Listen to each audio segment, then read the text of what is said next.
नौशरो फिरोज़ मामा खे ख़बर ॾींदा हलूं। डिस्ट्रिक्ट रिपोर्टर मोहम्मद हसन सूमरो जी रिपोर्ट मुताबिक़ नौशरो फिरोज़ दादू जो जोड़ो प्यार जे पढ़ने बैदि तहफ़ुज़ लाइ नौशरो फिरोज़ जे कोर्ट में पहुची वियो। नारी मुस्मात करिश्मा धीअ हबीबुल्लाह जमाली ॿुधायो त मूं पंहिंजे राज़ ख़ुशीअ सां मोहम्मद यामीन वलद मोहम्मद हसन जमाली सां पसंदि जी शादी कई आहे, जेको मुंहिंजे रिश्ते में पिणु सौटु आहे। मुंहिंजा माइट मूंखे ऐं मुंहिंजे मुड़ुस खे मोतमार धमकियूं ॾियनि था। मूंखे कंहिं बि अगवा या वरगिरायो वग़ैरह न आहे। मां पंहिंजे मुड़ुस मोहम्मद यामीन जमालीअ सां ख़ुशि आहियां। मूंखे ऐं मुंहिंजे मुड़ुस खे मुंहिंजे चाचनि नाले हनीफ़ जमाली, हमीद जमाली ऐं ॿियनि मां जान जो ख़तरो आहे। जोड़े वधीक ॿुधायो त असां अॼु नौशरो फिरोज़ जी अदालत में निकाह करे तहफ़ुज़ जी पिणु दरख़्वास्त ॾिनी आहे। जोड़े एसएसपी नौशरो फिरोज़, एसएसपी दादू, आईजी सिंध ऐं ॿियनि वसवारनि खां तहफ़ुज़ फराहम करण जी घुर कई आहे। तव्हांजो नालो छा आहे? करिश्मा। करिश्मा? अच्छा, कंहिंजी धीअ? हबीबुल्लाह जी। अच्छा, हबीबुल्लाह जी। हबीबुल्लाह ज़ात जो कहिड़ा? जमाली।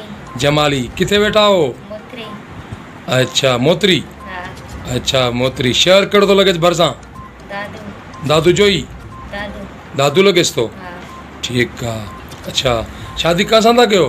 यामीन सां। यामीन जेको तव्हांजी भरिसां वेठो आहे? हाँ, उन सां थी कयां। अच्छा अच्छा, सही सही। यामीन को तव्हांखे अॻुवा करिया हुआ? न, केशा ख़ुशी मां आई आहियां। जी। पंहिंजे सौट सां निकाह करणु चाहियां थी। अच्छा, छा चयो बाबा, वरी ॿुधायो? केशा ख़ुशी मां पाण आई आहियां, सौट पंहिंजे सां निकाह करणु चाहियां थी यामीन सां। अच्छा, हीउ तव्हां सोट आहे? हाँ। माशाल्लाह, फर्स्ट क्लास। इहो कमु भलो थियो, फर्स्ट क्लास। अच्छा, हिकु तव्हांखे अॻुवा न करिया हुआ? न, मां पंहिंजी केशा ख़ुशी आई आहियां। ठीकु ठीकु। तव्हांजो पहिरियां को निकाह वग़ैरह थियल आहे? न न, पहिरियां मुंहिंजो कोन्हे थियलु। कोन्हे थियल न?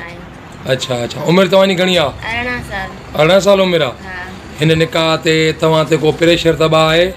मुंहिंजो हिकिड़ो माना रखे हथो जेको आहे मुंहिंजो चाचो, ऐं ॿियो जेको पाड़े में आहे उहो थोरो घणो धमकियूं ॾिए त मुंहिंजे माउ पीउ खे बि मुंहिंजे घर वारे खे। उन्हनि जा नाला छा आहिनि? हनीफ़ जमाली ऐं जी। हमीद। हनीफ़ जमाली ऐं हमीद जमाली। हमीद जमाली। अच्छा, उन्हनि में तव्हांखे माना उहे तव्हांखे धमकी ॾियनि? असांखे चए थो मुंहिंजे माउ पीउ खे बि चवनि रहनि था, ऐं मूंखे बि कोप आहे मुंहिंजे घर वारे खे चयो माना। अच्छा, हा। सही सही सही। हिन निकाह ते तव्हां ते ॿियो को दॿा कोन्हे को?